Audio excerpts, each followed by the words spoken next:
Alors, bonjour tout le monde et bienvenue au séminaire FIPS Langlois. Nous sommes ravis que vous ayez choisi de passer votre après-midi avec nous dans ce moment d'apprentissage. Moi, je m'appelle Chuck Odenibo et je serai votre animateur en français. Hello, everyone, and welcome to the Peak Langlois seminar. We are delighted that you've chosen to spend your afternoon with us to learn from Professor Katz, Rosene. My name is Celeste DiGiovanni, and I will be your English facilitator. Pour commencer, le séminaire FIPS Langlois offre l'occasion pour se rassembler autour de la connaissance et des nouveaux savoirs. Une fois par mois, pendant l'année scolaire, on apprend de plusieurs personnes du département et d'ailleurs, des étudiants ainsi que des professionnels, des professeurs ainsi que des doctorants. The FIP Langlois seminars provide an opportunity to present relevant knowledge and new insights. Once a month during the academic year, we learn from a variety of people within and outside of the department, from students as well as professionals, featuring professors as well as doctoral students. Veuillez noter que le webinaire est enregistré. Nous vous encourageons de déactiver vos microphones pour la durée de la présentation, mais nous vous laissons le choix pour activer ou désactiver votre webcam. Après la présentation, vous aurez l'occasion de lui poser vos questions. Please note that this webinar is recorded. We encourage you to turn off your microphones for the duration of the presentation, but we leave you the option of turning on your webcams or not. There will be a question and answer period at the end of Professor Katz-Rosene's presentation. Avant de vous présenter notre orateur d'aujourd'hui, j'aimerais commencer en reconnaissant le territoire sur lequel je me trouve. Bien que cet atelier se passe en ligne, j'ai formulé cette reconnaissance de territoire pour la ville d'Ottawa en Ontario pour reconnaître le territoire sur lequel l'Université d'Ottawa se trouve. Souvenez-vous qu'une reconnaissance de territoire est une manière de comprendre l'histoire de la terre sur laquelle nous nous trouvons et notre lien avec elle, et donc notre responsabilité envers elle. Si vous nous joindre de notre ville, je vous encourage de personnaliser cette reconnaissance de territoire pour l'endroit où vous vous trouvez. J'aimerais rendre hommage au peuple algonquin, dont le territoire traditionnel et historique englobe ce qu'on appelle maintenant la ville d'Ottawa. Le nom Ottawa est dérivé du mot algonquin, Adawe, ce qui signifie faire du commerce. Les Algonquins exigeaient et exigent encore la justice climatique, la souveraineté et les droits de vivre. Il est impératif que nous suivons notre direction de ce gardien, de leur système de connaissances, d'apprentissage et de culture qui souligne la terre et son bien-être. Je rends également hommage à tout le peuple autochtone qui habite à Ottawa ou à Gatineau, qu'ils soient de la région ou d'ailleurs au Canada, qu'ils soient jeunes ou âgés. Parce qu'eux aussi connaissent de cible la justice climatique et le droit de vivre avec dignité et respect en suivant le savoir et le système culturel. Je voudrais aussi profiter de ce moment pour prendre un moment de reconnaître l'histoire de l'esclavage et des conditions de servage au Canada afin de rendre hommage à toutes les personnes noires et non noires qui ont payé le prix de leur sang pour bâtir ce pays. Même si elles ont tant fait pour ce pays, leurs histoires sont si souvent ignorées.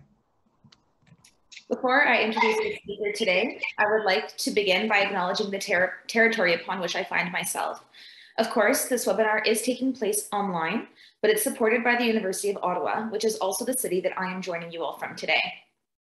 Remember that a land acknowledgement is a way of understanding the history of the land we stand on and our connections to it.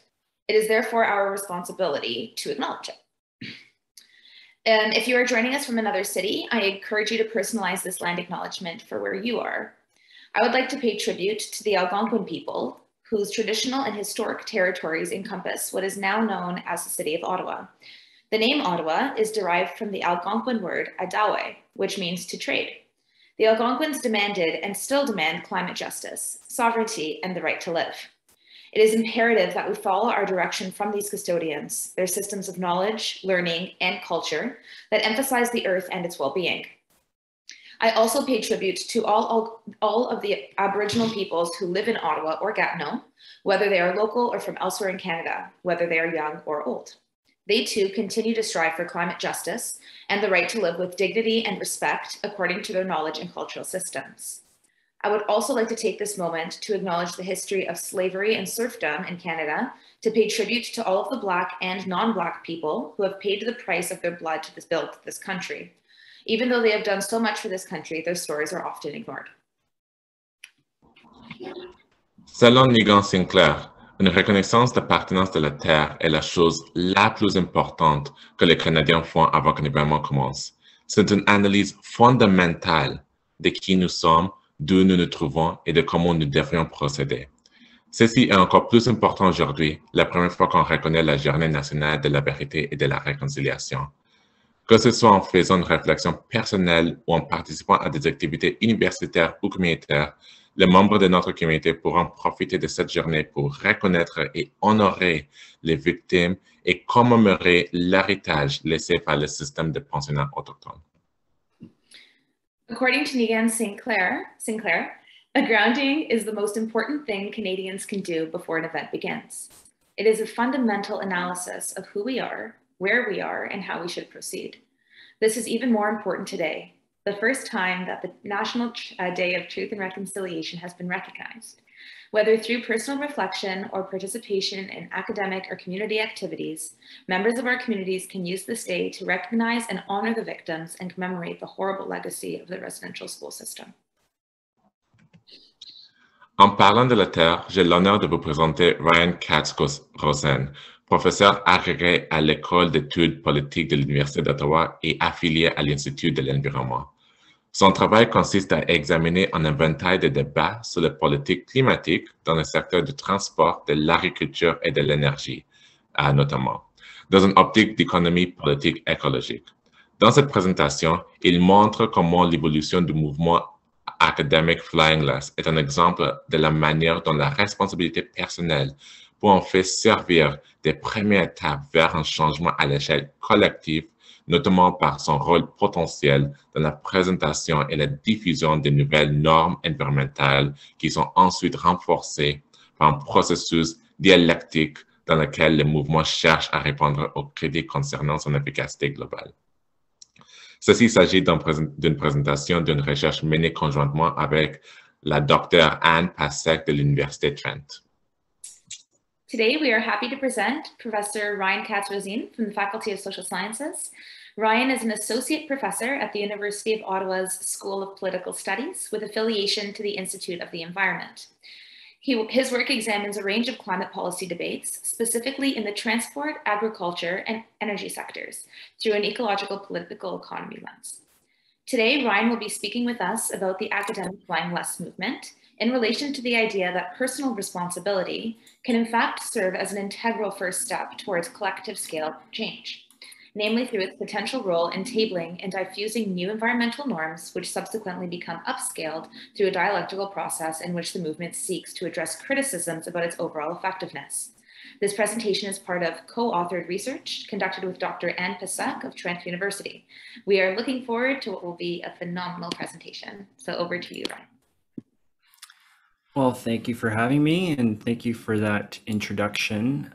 Just pulling up my screen share. You guys can see that okay, hear it okay? Okay, great.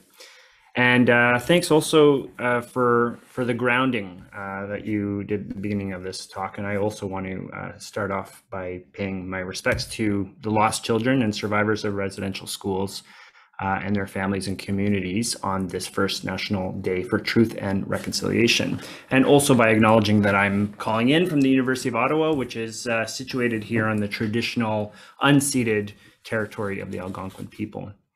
So today, as you heard, I'm talking about this relationship between personal and collective action, which is actually an increasingly contentious issue in climate policy circles, or at least it seems to be, judging from the Twitter sphere.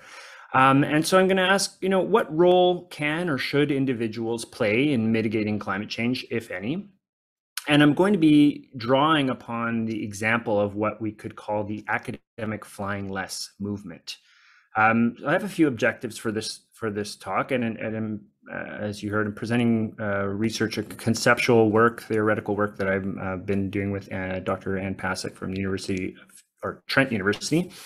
And what we're trying to do is a couple things. One, we're trying to problematize the dichotomy that we often see between these two scales, the individual and the collective, and to argue that when it comes to climate action, there are really it's a better way to think about it, that there's myriad scales of the collective. We're not just talking about two forms here. Second, I want to suggest that when it comes to climate action, personal actions are almost always collective facing, right? They look towards the collective. And third, that personal action on climate change is actually quite important in that context, and one might argue even necessary, even if ultimately it's collective action that will also be fundamentally required to successfully mitigate the worst impacts of climate change. And I have, well, I started off with this image here, I think is appropriate in two ways. I mean, one, it's got the whole individual and collective dichotomy there that I'm trying to problematize, but also I figured, you know, if I'm talking about flying less, an image of flightless birds might do the trick. So that's the introductory image there. So getting into the discussion here, a little bit more about flying less in academia. And if you'll excuse the pun, I think it's fair to say that flying less has really taken off in academia. This was the case before the pandemic really brought global air travel to a halt. But of course, the pandemic has really kind of made this a reality for everyone in academia. And we'll talk about that a little bit more in a second. Here are just a few screenshots of some of many websites that are dedicated to flying less as a scholarly project. You know, flying is the most carbon intensive activity undertaken by scholars, by professional researchers at an individual level.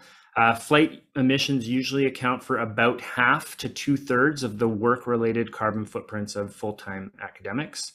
And we also know that aviation accounts for about 1/3 of a typical university's total greenhouse gas emissions profile, give or take.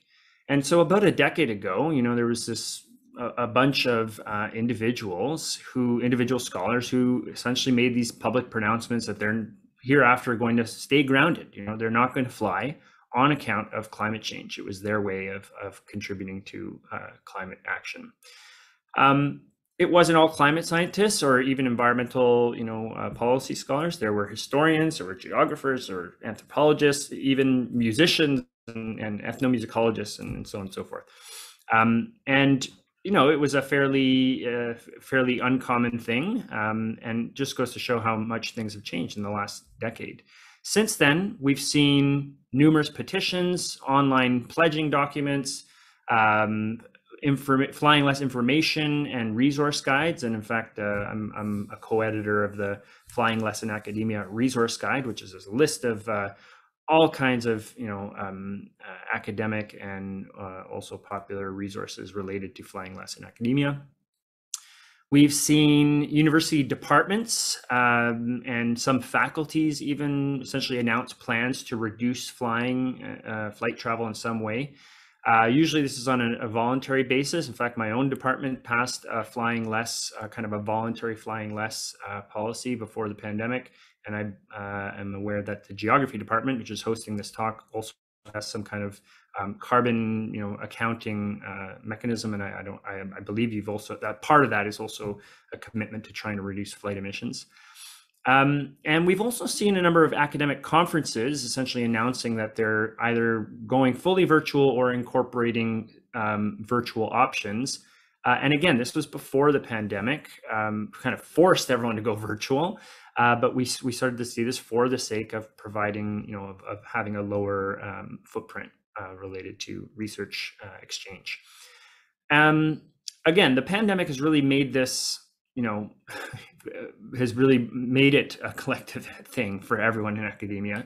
The big question now is, you know, how are things going to take shape once uncertainty around air travel, and in particular international air travel, once that uncertainty, you know, subsides, are we going to see a return to some of the norms around air travel for academic purposes and conferences that we saw before the pandemic, or has something changed? And I would argue that we probably will see a change. We will see some return, but we have also seen, we won't see a return to the pre-pandemic normal. And part of that is about climate change, is about people wanting to take climate action at a personal and smaller scale of the collective level. So a couple of questions come out of this. You know, This effort has largely been organized around personal responsibility, taking personal responsibility for one's carbon footprint. Does this actually make a difference for climate change? Is it an effective form of climate action? Is this just, essentially a bunch of navel-gazing, academics desperately trying to signal their virtue? These are important questions to ask, and that's one of the things I'm trying to dive into with this research. So I think most people would agree out there that we need both. We need both individual and collective action to solve climate change. And by solve climate change, we're never going to solve climate change, but to mitigate the worst of climate change, to achieve something like 1.5 degrees, limiting global warming to 1.5 degrees, we need both individual and collective. But there's a lot of frames out there that really depict different types of individual action as either a distraction or counterproductive, or usually you get this thing where it's like, well, it's nice and all, do what you want, if you want to do personal action, that's fine, it's nice, but fundamentally it's ineffective. It's not going to do anything. It's a collective action that we need. And there's also this sense that personal action is about sacrifice, that it's about virtuous living, or about virtue signaling, or there's a common critique of it being about buying green. It's this neoliberal subversive ploy to get us to consume just in a different way. And that's why the idea of taking personal action on climate change has really been criticized for a whole host of reasons. So, and some of these I think are compelling critiques. If it is about sacrifice, it's not going to work because clearly not everyone's willing to make that sacrifice. If it's about virtue signaling, it's not going to work because one of the intended impacts of that would be to shame others, and that can be counterproductive. It can actually reinforce those behaviors that are being shamed. If it's about buying green, it's not going to work because a lot of people can't afford to buy green or participate in the economy in that way. If it's about reducing one's personal carbon footprint, it's not going to work because it's essentially diverting attention away from the big culprits, the real culprits, which in large part are large corporate entities, and in particular the fossil fuel sector. If it's about taking personal responsibility for your own footprint, that's nice and all, but it's not going to work at mitigating climate change because, again, some people just aren't going to do that. So these are the critiques. And I'll say right off the bat that I actually agree with all of these specific critiques on an individual level. But I think it's really important to consider what they actually tell us and what they don't tell us. And I think what they tell us is that we can't rely on individual action to adequately address climate change. And moreover, that we do need collective action. We fundamentally need collective action for that reason. We need these sort of basket, these collective scale basket policies that bring everyone on board, regulatory changes that essentially bring everyone along for the ride, whether they like it or not. That's what I think most people mean when they talk about collective action. But what these criticisms don't necessarily tell us is about the relationship between personal and individual forms of action and the collective scale. And moreover, they really create this unhelpful dichotomy, as I mentioned before, between these two scales. So I want to talk a little bit more about that. First, by just pointing out that, we can categorize individual types of climate actions in a number of different ways. And I think others have done this before, but this is my attempt at categorizing different types of actions. So we might have civic actions, that are oriented around the populace. So voting, protest, advocating, petitioning, writing a letter, running for office, that kind of thing. We can talk about social actions, which are about sharing, communicating your plight, educating others, promoting ideas, even innovating or creating new technologies on an individual scale, problem solving, donating, these kinds of things. We, of course, have the withdrawing consumption form of action. So, cutting back, reducing consumption, reducing waste, boycotting, saving energy, reusing, repairing, these kinds of things.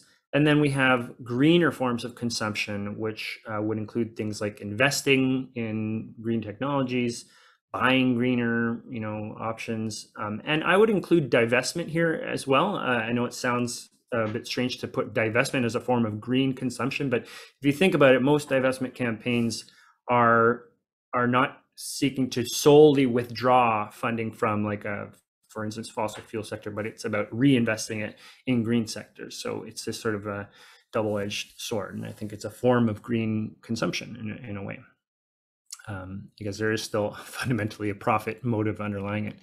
So if we think of a decision like deciding not to fly, for academic conferences, for instance, where does that fit in here? I think the most obvious place where it fits at the start is the withdrawing consumption category. But for the same reason as divestment, like, you can really frame that in other categories as well. So if you, for instance, if you decide not to fly to a conference, you're not only choosing not to consume aviation. If you choose instead to participate virtually in that conference, or if you take the train or if you carpool, that's a form of greener consumption, right? You might also promote your decision not to fly, and try and rally others behind your cause. That's a social action. You might choose to take a civic action too, by writing a letter to either the conference organizers, for instance, and asking them to make virtual conferencing options more available in the future. And the flip side of this is that there's this sort of myriad forms of collective action. And so we have a whole bunch of different kinds of individual action, but we actually also have different kinds of collective action. And it's even harder to categorize them, I would say, because essentially we're talking about anything that involves more than two people. It's anything that involves a collaborative effort. Usually, I would admit that when people say collective action, they mean, coercive state-led policies that bring everyone along for the ride, right? But the problem is that if that's your definition of collective action, then literally no policy would actually meet that definition. And there's a few reasons for that. First and foremost, we don't have a global government, right? So if Canada, for instance, introduces a carbon pricing scheme, as it has, which is a form of collective, state level action, it brings along all Canadians for the ride, whether they like it or not. Although we have provinces that are contesting that in a legal level, but it's gone through. But at that level, it doesn't bring on Americans, it doesn't bring on other trade partners, and so on and so forth. And so whenever a jurisdiction passes a carbon pricing scheme, there's suddenly this pressure to scale up to a higher scale of the collective, to bring others on board. So for instance, with carbon pricing, there's this effort to introduce things like a carbon border tariff adjustment, or to negotiate carbon pricing with your trade partners, because you want to essentially scale up that policy to the others that are part of the system, right? That are implicated in that carbon pricing mechanism. And the second thing is that many policies that we would consider collective actually only apply to a specific group of people or a subset of the population in the system. So for instance, if the federal government passes or introduces a ban on the sale of electric vehicles by 2035, which it actually has, it doesn't necessarily impact or influence people who won't purchase a car after that date. And it might actually include some people who already have combustion vehicles who plan on driving them to eternity, until death do them part. And there's all kinds of examples here. For the interest of time, I'm gonna move on.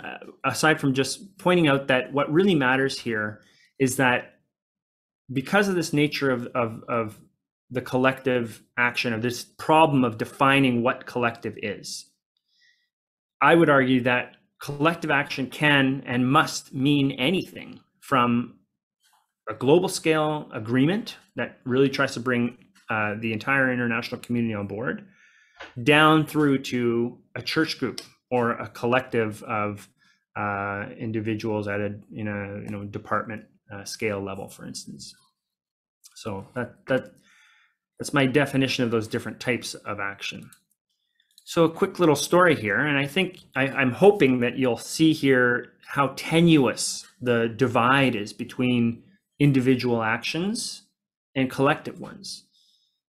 A little story. 3 years ago, after a year of record-breaking heat and wildfires in Sweden, it might sound familiar to Canadians this year and in previous years, a 15-year-old decided to take personal action. They went on strike from school and started handing out leaflets. So this was a civic personal action. And she said, quote, "I'm doing this because nobody else is doing anything. It's my moral responsibility to do what I can do." Within 2 years, as we all know the story of Greta Thunberg, that school strike movement has mobilized millions of people, arguably even tens of millions of people, to rally for more comprehensive climate action. And she's had access to some of the world's most powerful decision makers. And I think it would be really hard to argue that she hasn't had an impact in driving collective action on climate change.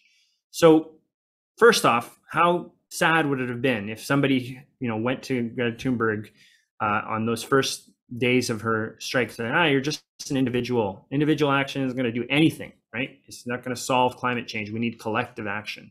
Go back to school, right?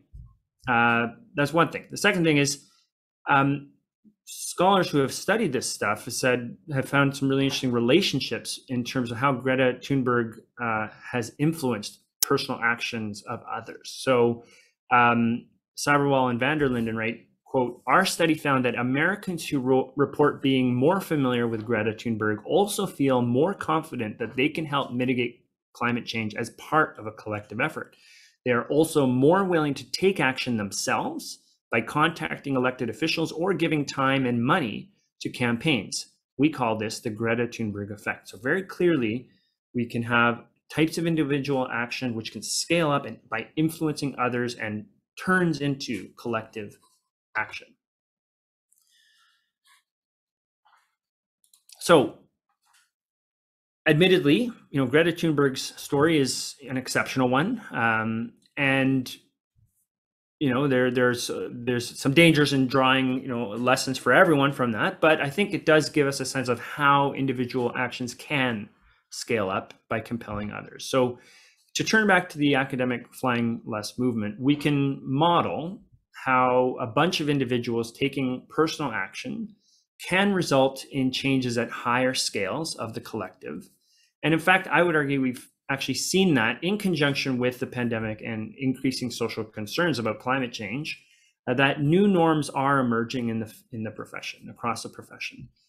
So here's how this might work. A scholar might choose not to fly to their field's annual conference as a sort of personal climate action.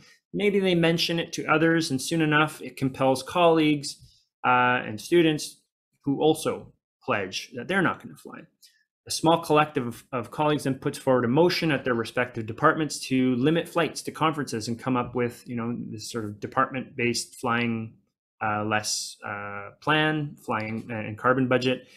After some time, this is of course not just taking place in one space. It's a multi-layered, multi-scale thing happening across numerous different scales or in numerous different spaces. And so next thing you know, the discipline's major conference starts realizing, well, all these people don't want to fly here anymore, but they want to participate. So why don't we offer virtual conferencing options to meet the demands of our members? And we've actually seen that with the AAG this year, again, in part related to the pandemic, but also in part related to climate action. And along with that, academic institutions start to change expectations about how, emerging researchers, for instance, have to travel to the big conference to give their paper, right? All of a sudden, it's not, looking at a CV and saying, okay, well, did this doctoral candidate go to AAG? Did they fly there? No. Well, it looks like they were still able to participate and they didn't have to fly. And similarly, research funding bodies start asking questions, you know. And I've been on those committees. I've been on committees, and we look at a budget and we say, well, they want to fly in 40 people, and that knowledge of whether or not there are viable alternatives, viable virtual alternatives, factors into the decision making of a funding committee. At least it can. I've seen it happen. It's not to say that they won't fund something if there's flights, you know, flight budget listed, but that question, you know, it's changing. We're seeing new questions, new understandings of the necessity, right? That flying. So I think we're somewhere along this path. And we have to remember again that it's not just like a one singular path from one place. This is a really kind of complex system with occurring in multiple spaces at once.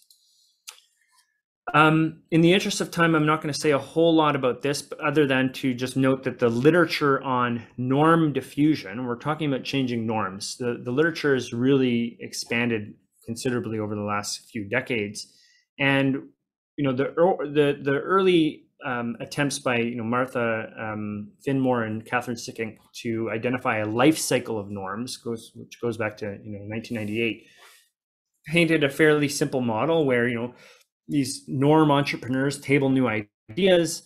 Once it gets picked up by you know, enough of the units in the system, it can kind of surpass a threshold of acceptability and cascade through the population and eventually become internalized and accepted as a new norm, right? And one of the really clearest examples of this is changing norms around public smoking in our society, which happened fairly quickly. You know, when I was in university, we would go, which wasn't that long ago, when I was an undergrad student, we'd go to the pub and people were smoking right there in a public place. Now that is a completely crazy idea. So our norms around public smoking have radically transformed in a very short period of time.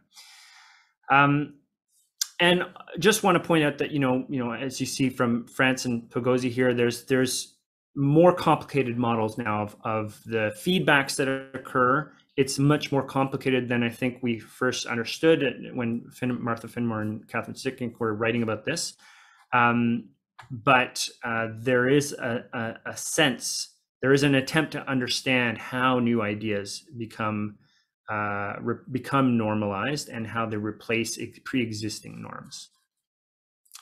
There's also, along with that, a literature of criticism, or at least some healthy, you know, academic critiques about norm diffusion. So the key thing here is that there's no guarantee that new norms actually take off. So Peter Doverne has actually argued that many new proposed environmental norms specifically seem to kind of fall by the wayside. They just don't get picked up. They don't move up that ladder. And interestingly, this is usually when the new norms that are being proposed are either costly or when the pre-existing norms are, you know, these really strongly held views and are almost sort of ideologically held. But another problem with norm diffusion, as Asheria, who's probably one of the most notable critics of norms, notes, is that sometimes new norms are actually just unfairly or unjustly cast upon others and indiscriminately.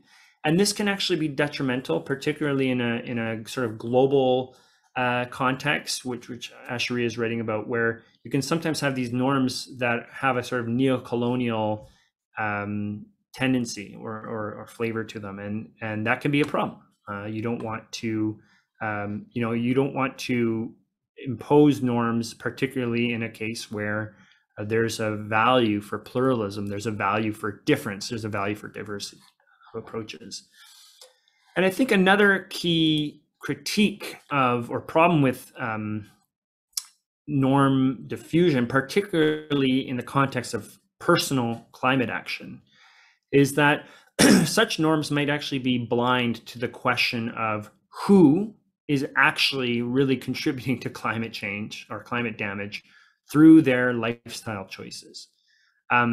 and this kind of ties in with Asharia's critique a little bit. But there's been this flurry of research along these lines in recent years that has found this sort of disparity in climate impacts between income groups, and it's quite massive, right? So we know now that it's primarily a rich sort of so-called super elite in global terms whose lifestyles are most problematic.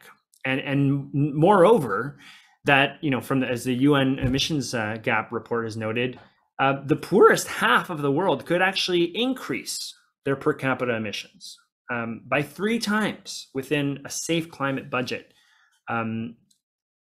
with the sort of commensurate understanding that the polluter elite, right, would be reducing their footprint by up to a factor of 30 for at least the 1% richest polluter elite.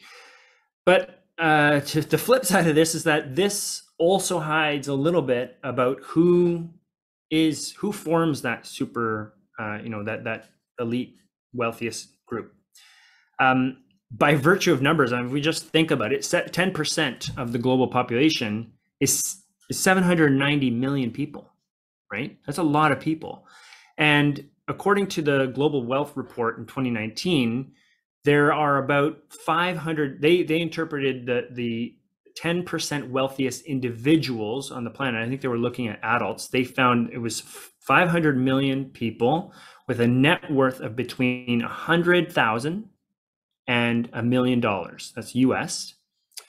Now, $100,000 US net worth probably includes a lot of Canadians who would assume that they're not part of the 10% wealthiest individuals in the planet.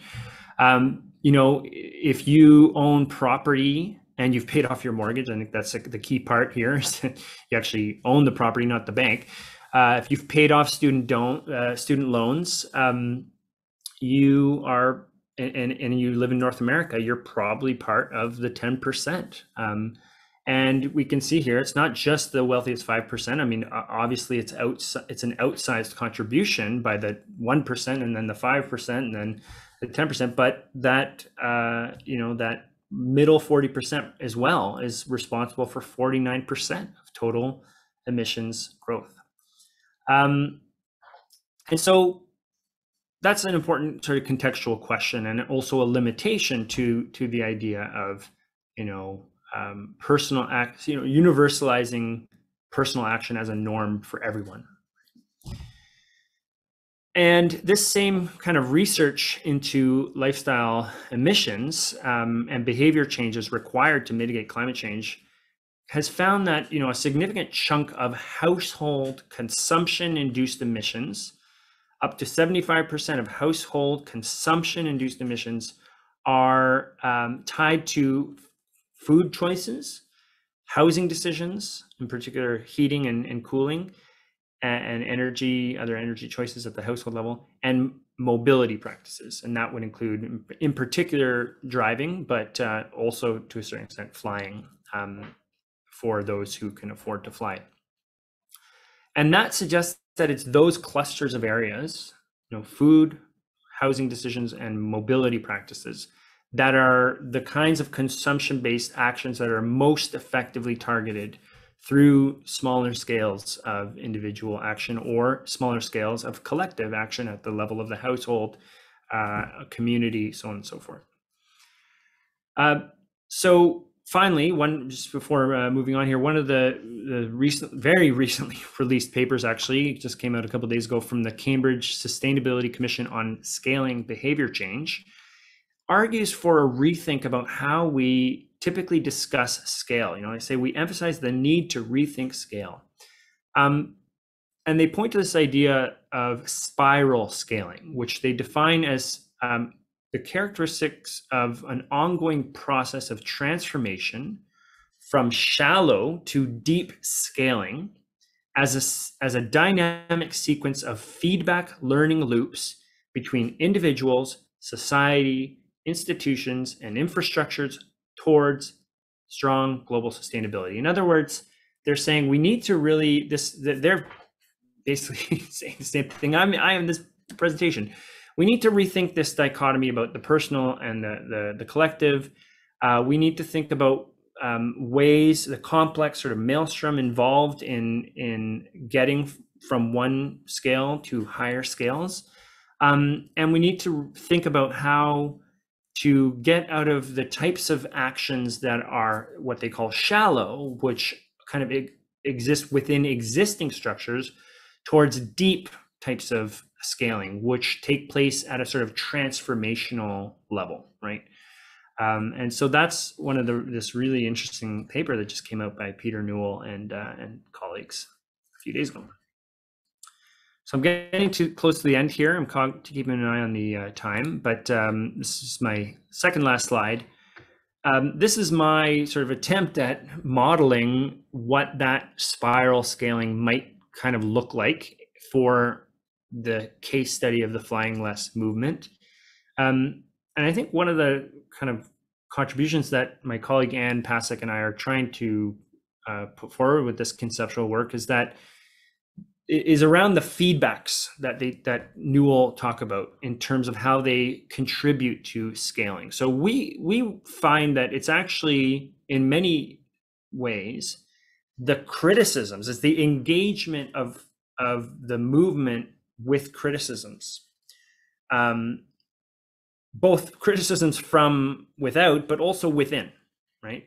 That have this upward upscaling influence, because what it does is it causes those in the movement to essentially come up with rebuttals, and it forces a restructuring and a re-strategizing of how to address those criticisms. So as an example, a fundamental critique with flying less is that it's essentially materially insignificant. It's just a drop in the bucket, as far as global emissions go. So it's not really doing anything. It's just, it's fairly materially insignificant.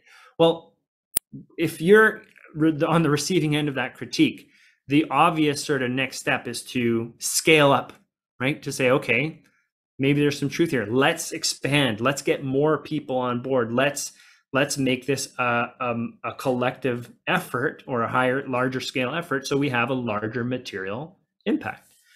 And you see, I think we would argue that you can see this type of upscaling pressure in numerous different critiques.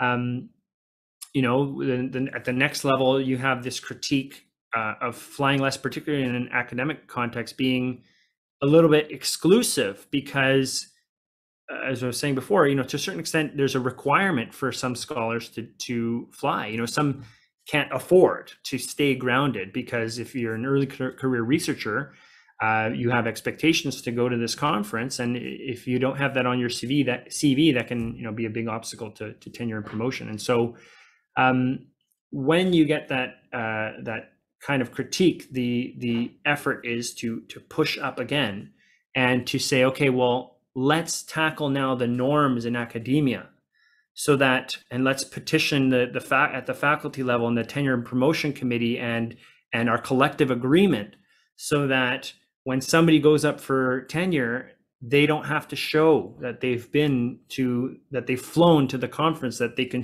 demonstrate other forms of knowledge exchange, knowledge mobilization, and scholarly exchange.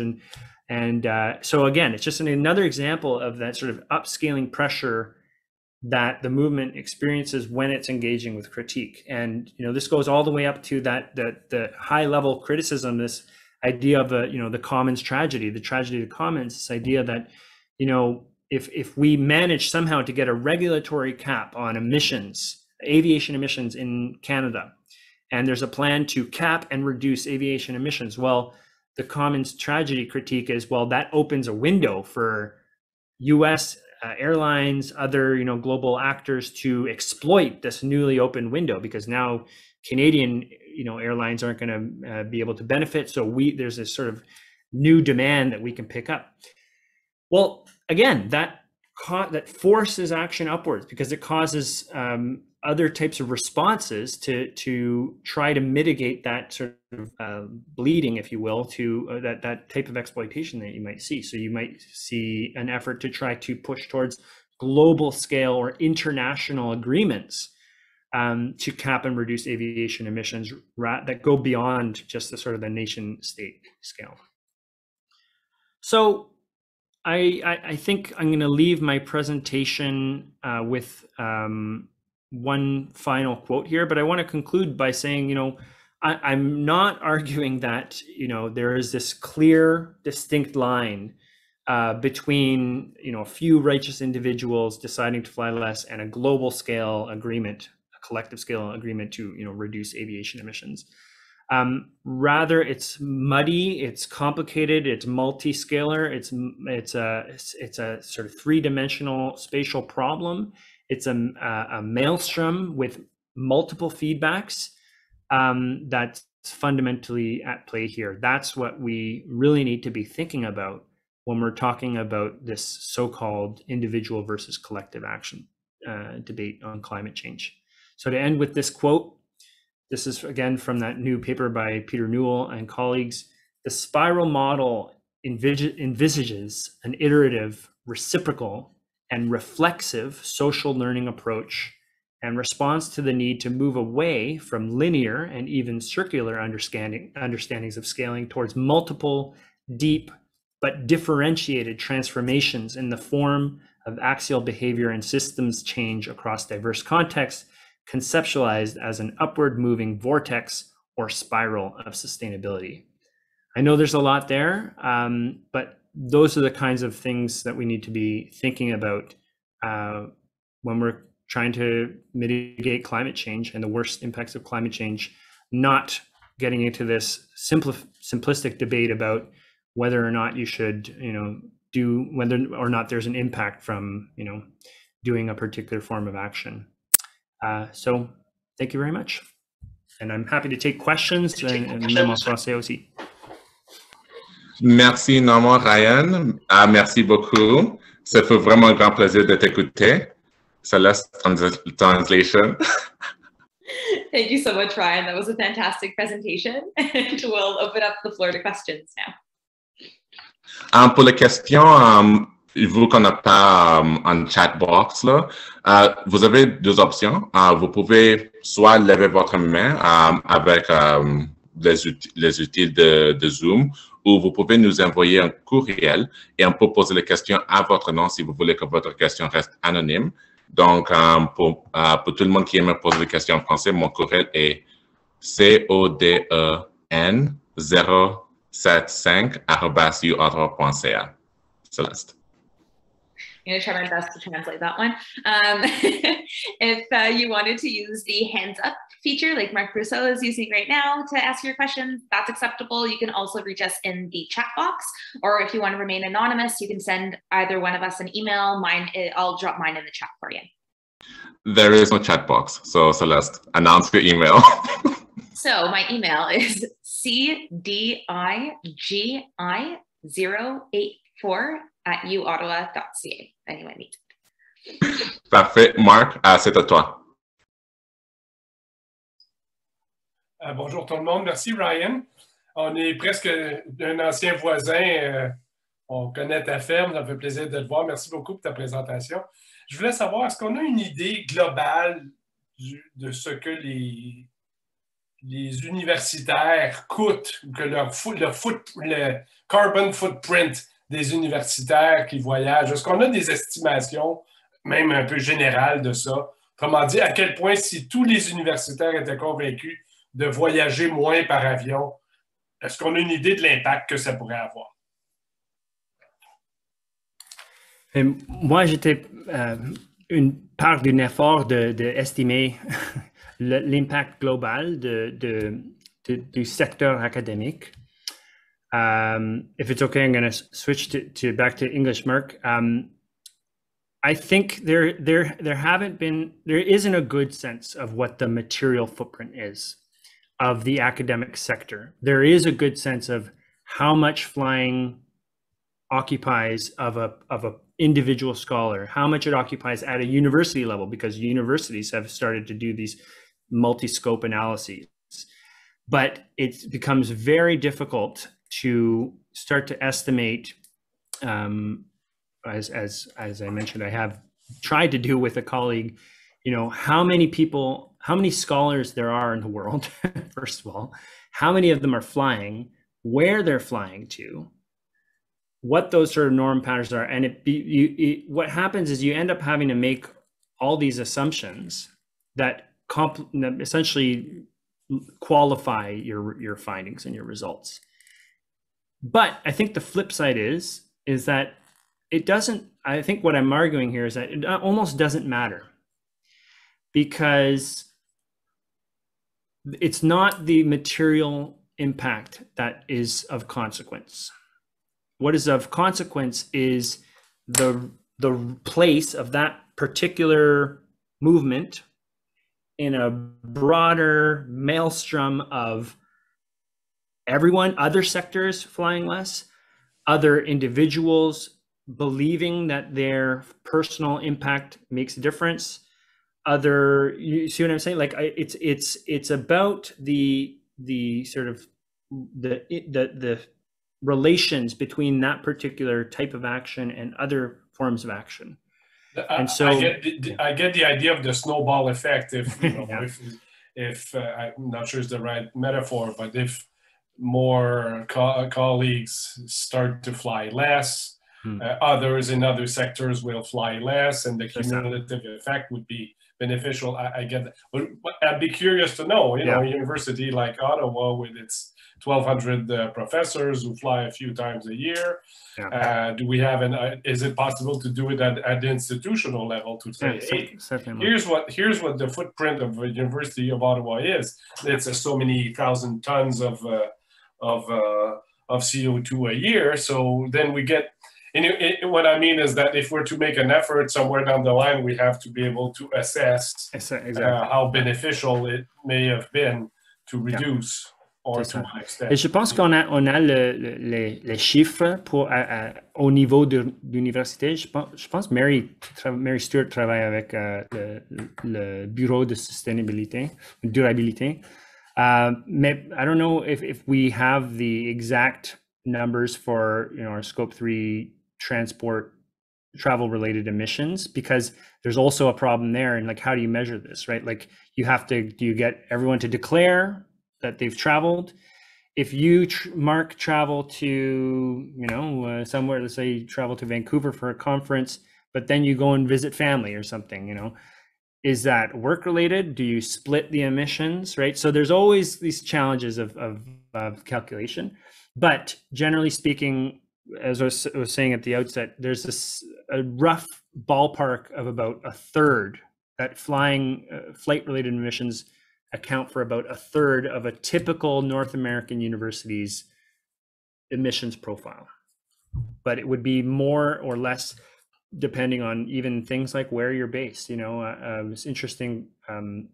Seth Wines and Simon Dawn are two climate scientists you may be familiar with in British Columbia, and they have done a lot of analysis at UBC on this very question. And I think there's a sense that scholars at UBC have to fly more than maybe we would, or people in Toronto, for instance, because to go to a conference, they often have to fly to Chicago or San Francisco or New York City, whereas for us, we're in a particularly more heavily populated area. We're closer to more likely to be closer to these large scale conferences. The AAG, I think, is in New York next year, right? So like a lot of people can drive or carpool or take a train, although the train is atrocious in terms of greenhouse gas footprint in Canada, so it's a whole other question.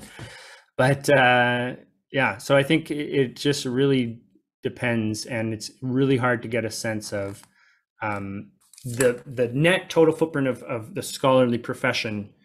But again, we have really much better data of change at other scales. So there's been a fantastic paper in Nature, which I should I will have to pull up. But what it does is it says, okay, let's think of a conference like the AAG where there's 10,000 participants, and what would happen? What's the emissions profile if it's held in New York City and we have 10,000 people, and this percentage of people are flying from around the world? Now let's compare that to if half the people participate virtually. Now let's compare that to if the entire conference goes virtual. And they come up with these sort of 5 scenarios. And it's quite impressive, the different material impact between, you know, the business as usual conference that we saw before, you know, 5 years ago, and the kind of thing that we might be seeing going forward, which is kind of like this hybrid, semi-virtual, semi-in-person. So that's my poor attempt at an answer, Mark, but Merci beaucoup, Ryan. Merci beaucoup. On a une question de Marie, pardon. Marie, c'est à toi. Awesome. Thanks a lot. Thanks so much for the presentation, Ryan. It was very interesting. And I can briefly say that I didn't work on the University of Ottawa's climate report. That was Jonathan Rousseau. Mais le montant qu'il a trouvé pour l'empreinte des vols pour l'université était environ comme 2724 tonnes de CO2. Mais avec ça, comme Ryan a dit, le problème, c'est que cette figure est basée sur juste les vols qui ont été signalés à travers les départements à l'université. Donc, on n'a pas en ce moment comme une politique, je pense, qui requiert les départements et les différents services à l'université de signaler tout leur business travel. So I think that's kind of another issue. And then you have issues of, I wrote the carbon accounting report for the geography department this past year, and you have cases where people report their flights, but it says, you know, I took a helicopter in the Yukon, and it's like, how do you report that? I don't know what the distance is, so a lot of issues there. But anyway, my actual question for Ryan is kind of along these lines about sort of the applying upward pressure. I'd be curious to hear if you have found anything in literature in your work compiling this resources guide on how smaller departments, such as say the geography department, could sort of create this upward pressure on the university as a whole to take more action on this topic, because I can imagine that you know, it might be difficult for one department at the university to say, you know, we're not going to fly if the rest of the university isn't creating some kind of policy or making action. I know I saw that at the university, at UBC, one department, I believe it was the geography department, wrote sort of an open letter to the university as a whole, asking them to take certain steps to enable all departments to reduce their flying. But I'm just wondering if you know of any kind of like specific policies or mechanisms that have helped in exerting that upward pressure. Yeah, it's a good question, Mary. And a few things that come to mind. I mean, one is the obvious sort of next scale is at the faculty level. So we have, at least at the University of Ottawa, we have this sort of very well entrenched structure with faculties and departments fitting in within faculties. And so the obvious next step is to pursue that kind of a policy at the faculty level. I think what you're asking is, how do you do that? One thing that I have seen that at the faculty level that might be useful is this idea of a decision tree. So because it is at the faculty scale, often that research funding is kind of allocated, or research funding often goes through the faculty level research office. And for faculty members, the reimbursement process goes also through that faculty office.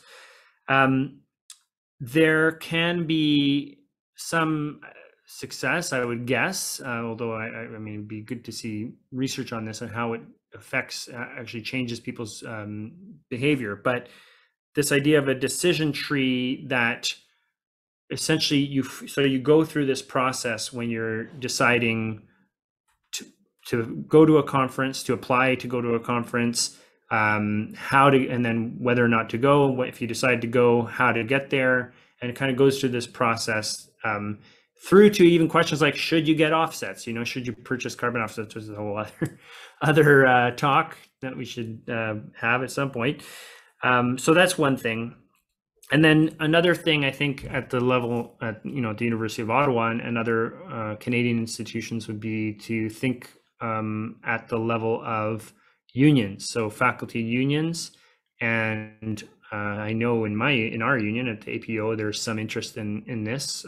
It was the current union president or I guess outgoing now, who propose it in my own department. So I know that they're a big fan of it.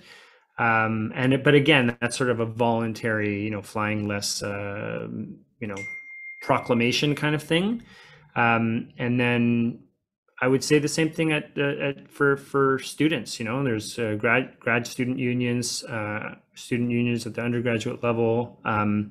That's sort of the next scale, right? So the next way to do that. So I'll leave it at that. Merci beaucoup, Ryan. Since there are no other questions, permettez-moi, I will ask a question as well. So during your presentation, one of the key critiques of discussing action at individual level is it often lacks critical race theory, right? It often lacks that understanding that the way our society is structured inherently disadvantage certain people over others, and that inhibits our ability to make certain decisions. And then what's sort of really interesting in the environmental movement and in the individualist environmental movement in particular is it is very largely white, right? With the work that Greta Thunberg was able to do, her work actually mainly impacted white kids, right? If you look at the Friday for the climate marches, Friday for the future marches, whatnot, it was largely white. And so comments that were made by Black environmentalists was, oh, I wasn't comfortable participating in that march because I was scared that if there's any police activity, I would be targeted. Or you've sort of got comments from other people being like, I wish I had the ability to take that time off, but I can't take that risk. And then when we talk about, for example, flying less at a departmental level, how do we incorporate those nuances and that recognition and that understanding, right? Because education has been demonstrated to be a way for people to change class positions, and sort of given the way Canada is structured, most of the lower classes tend to also be people of color. And so for a lot of kids who are coming to university, including Indigenous kids who are coming to university, the first time they get to travel out of the country is because they got accepted into a conference, and then they're able to get a conference funded either by the department or by the Students Association. And so when we create these sort of hierarchies of understanding, there's also that sort of guilt component, right? That's sort of recognition that people will guilt other people for doing actions that they perceive to be negative to the environment. We saw this with the plastic straw ban, right? Where there was a plastic straw ban and there was pushback from the disabled community saying that some of us need plastic straws for autonomy, right? We are unable to use metal straws because it doesn't work with our muscle grip. We're unable to use bamboo straws because many of us are allergic to that. So we need access to plastic straws in terms of our accessibility and our autonomy. And then there was pushback from sort of that mainstream environmental movement saying, oh, that sucks, suck it up though, right? So how do we make sure that we're not guilting people? How do you make sure you're not saying, oh, okay, yes, you're excited to fly to your first ever conference, leaving the country for maybe the first time, frankly, ever, but you should be flying. Flying is terrible. Flying is bad for the environment. We're trying to create some collective action, but you're not being part of the collectivity, right? So these hierarchies that were not acknowledged in your discussion. I was wondering if that's something you've started to sort of conceive and start to think of, is how to incorporate those nuances into talks such as this one, but then also into the ways in which we construct and create both departmental policies and in the way we sort of encourage others to look at ways of being more environmentally friendly. Yeah, well, that's a excellent broad-based, I mean, there's a lot in what you're saying there. So a couple of things that come to mind. I mean, one is going back to this idea of, a critique of something like flying less being exclusive. I think fundamentally that's a really important critique. And that is what has been one of the most poignant critiques of this particular effort and other forms of climate action. And exactly, I think it's really important that we engage with that critique, that we consider it, that we think about it. And what I'm suggesting is that type of critique, the response should be, maybe it isn't always, but it should be to think, okay, how can we make this more inclusive? Right? How can we make sure that this isn't excluding people? And so in the case of the flying less movement, one of the things that might come to pass as a strategy for that is to change those norms and expectations. As you were saying, there's a lot of pressure, and you're telling me I can't fly, but I have, you know, a lot of pressure for as a doctoral candidate, as an emerging, you know, researcher, early career researcher. I'm being told by this side that I need to go and fly to this conference and participate in that particular mode of exchange. But I'm being told by these, you know, high flying, you know, pun intended, you know, environmental activists that I can't fly. So what do I do? You know, what's this tension? And so I think that's a really important critique for the Flying Less movement and any climate movement to take into account and really consider how to incorporate and include and be more inclusive and actively not be exclusive. And what I'm saying is I think that pushes up, that's an upscaling force, because it broadens your movement, right? It inevitably forces you to find ways to be inclusive, which essentially means incorporate other people. I think there's also some really interesting research about the side benefits of flying less, or an academic culture that changes to require less travel. And the research on that, there's actually quite a lot of research on it. And in fact, my colleague Anne Pasek has done some work on this, shows that like there are these sort of multiple benefits from being able to participate in scholarly exchange without having to fly. So everything from financial resources, because we know it's extremely expensive to fly to another place and to book a hotel and buy all your meals, all that kind of stuff. From a familial, family relations, like not having to be separated from your family for a weekend, not having to find childcare options for your kids for a full week while you're in a different part of the world. These kinds of spin-off benefits, but also virtual conferencing can, and I think that the key thing here is can. It's not a guarantee. It can be more inclusive in the sense of just allowing more participation. So they saw that with the ethnomusicologists. They have this massive set of conferences, and they decided we're going to do this multi-hub thing with 7 concurrent virtual conferences, also partly live, so in 7 different parts of the world. So you can go, if you can go in person, you can participate virtually, and their participation levels skyrocketed, right? Skyrocketed.